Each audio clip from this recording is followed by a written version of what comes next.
Alright, y'all, it's your boy Trey. I see an icon, a showstopper, but they not gonna believe me cause I'm just a junior. So I tell them find a wife and a daughter. Tell them that I write songs, not another. Don't tell me that I'm wrong, don't bother. Alright, y'all, it's your boy Trey, man. I'm coming off listening to The Death of Slim Shady by Eminem.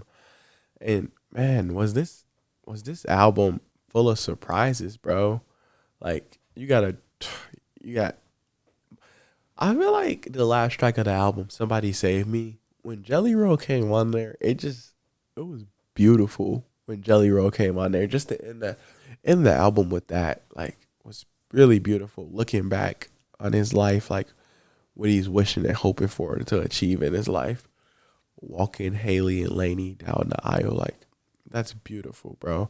Like, man, throughout this entire album, you're like, who am I listening to? Is this Slim or is this Marshall? Marshall or Eminem? So I love the way Eminem definitely, like, he, throughout this album, he talks and of course he references who he is, like Slim, like, or Marshall. Like, I love that so much. Even halfway through the album, I feel like the first half of the album is Marshall and Eminem. Then when you cut to breaking, it's a track where, like, Eminem's like, "Oh, you thought I was gone?" I think it's this one. Yeah. "Or you thought I was gone, like you need me. I'm here." And I feel like it switches to Slim. So, and then he just starts talking crazy on those tracks, like, bro, Road Rage. Bro, Fuel with JID was such a phenomenal song. JID delivered what I believe is one of the best verses of the year. And it was so good to see Jid hold his own on a track with Eminem. Not a lot of rappers can do that. Like, you can't name a lot of people who could go bar for bar with Eminem on a track. And Jid outdid Eminem on that track, Fuel. I mean, this is a post-prime Eminem, so, but I'm just telling y'all what Jid did was crazy.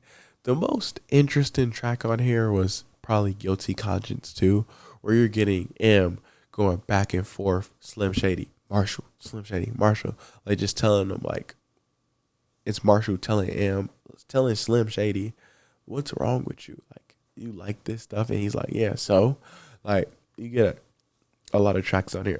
Caitlyn Jenner was a big topic on this album, I feel like, for the first half of it. Not so much in the, like, lower end towards the end, but, like, why Eminem, like, what's up with Caitlyn Jenner and you, for real? But I will say, listening to this Renaissance, the intro, he says, "I don't even see a bunch of fans, I see a bunch of haters," because recently fans have been really talking about legends in their albums, man. You feel me? Like Lil Wayne, Eminem, Kendrick, J. Cole. Like, Might Delete Later by J. Cole is a phenomenal project. Phenomenal. It's just people look at it so differently just because he took away the diss track. But M talked about that. Like, bro, in the production on this entire album was phenomenal. Dre did his thing. Dre didn't rap on here at all, but you could see he left his mark like he did on the Slim Shady LP. Like, man, you got M rapping like he's never rapped. Oh, not never, but M rapping like he's legit, like, back.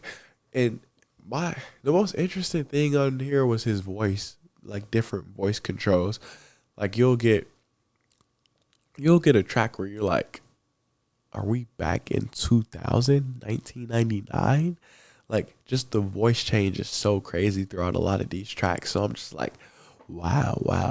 Of course, the best feature ended up being JID, but let's not take away Easy Meal and Skylar Grey. Skylar Grey on Temporary was beautiful. Temporary is also one of my favorite songs up here, just because that's like a tribute to his daughter, and I really, like, love and appreciate that from him, man. Like, making that track for his daughter, like, what she's gonna, one day when he passes, like, what that song is gonna mean to her is gonna be, like, what he meant for it. You feel me? So, overall, the best verse on the album from M, it was, I will say, there were a lot of elite rapping performances from Eminem on here. So shout out M for getting back in his bag. Like I obviously got to listen to this album a few more times to get a real understanding of it and like the concept of it. But so far, this album is about an 8 out of 10 for me. It could hit a 9, but M definitely did his thing. No bars were wasted. The only song I really thought shouldn't have been on the album was Bad One. I didn't really like it. But altogether, this is a phenomenal album with barely any misses. Like M carried himself really well throughout this track list.